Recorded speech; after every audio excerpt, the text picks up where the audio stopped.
Against a fighter like Max, creating that moment may be the toughest challenge of all. Even later in the first round, and then you're just going to probably see him start to do his thing. You know, people think that Max is just going to walk for him from the start. It ain't going to be that easy. He's going to have big problems early, and I think Max is going to give him that respect and not let him land them big shots. So maybe we don't see him be as successful as he could be if Max was just like, he's done and just wanted to be quite aggressive. He could definitely give Max some problems.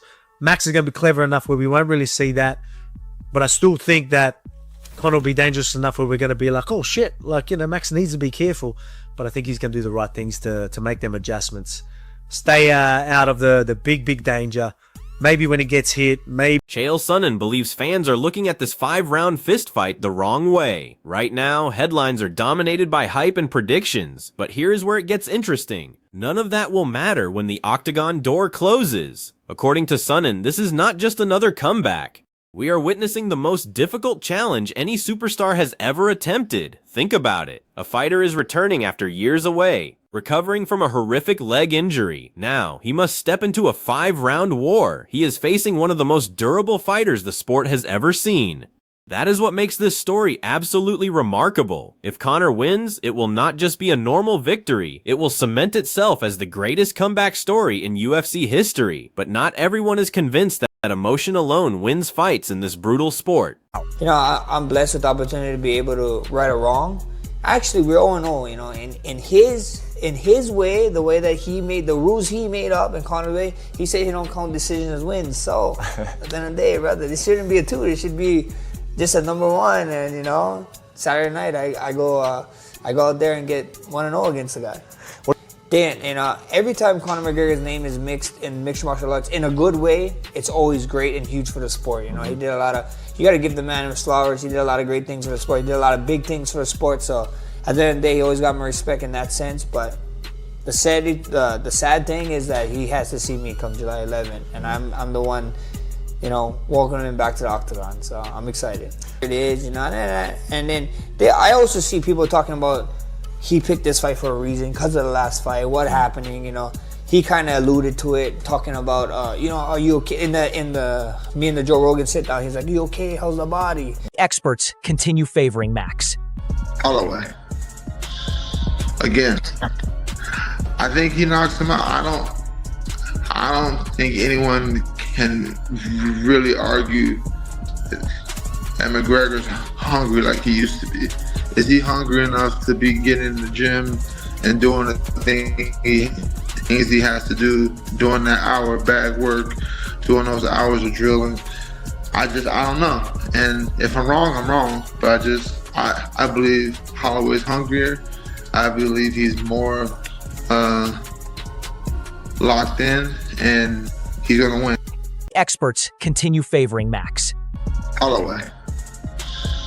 Again, I think he knocks him out.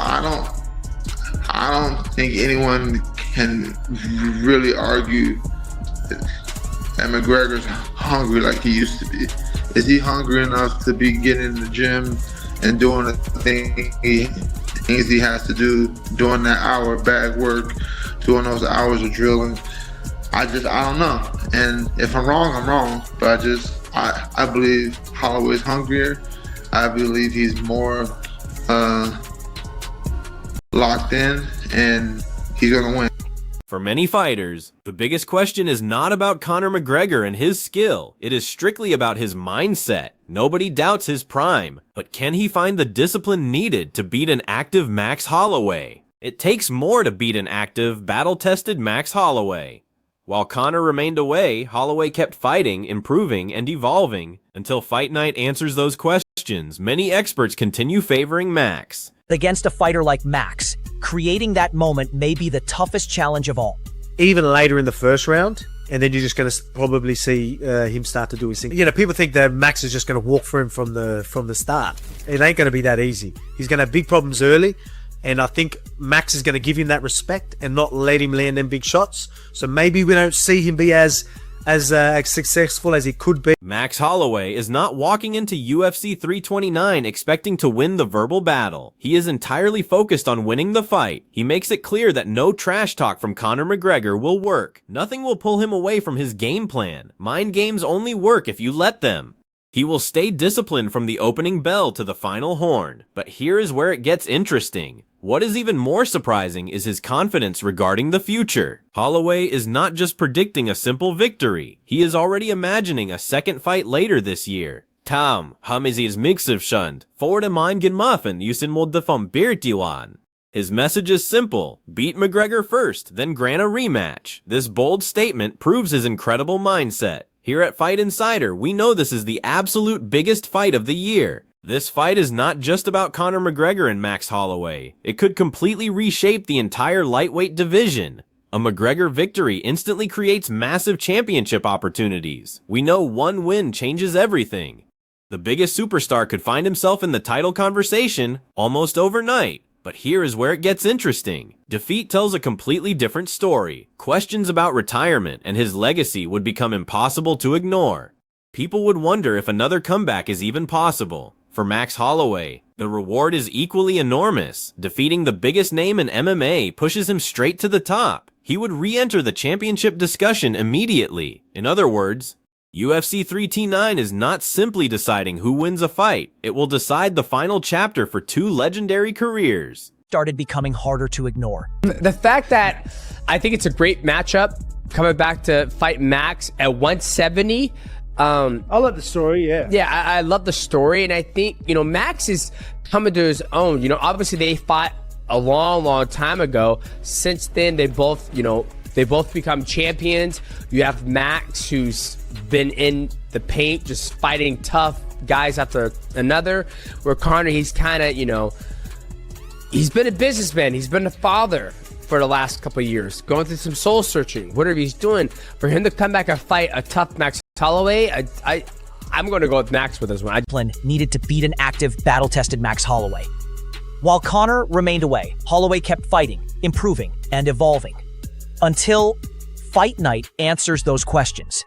Many experts continue favoring Max, the one doubters expect. I do think he wins. I do think there's a lot of questions about how McGregor, his lifestyle outside the cage, and then being able to train, being able to juggle everything. And again, going back to what Marvin Hagler said back in the day, man, it's hard to get up and run whenever you're sleeping in silk pajamas, So how much is he really going out there and training? How much is he really just putting up for show?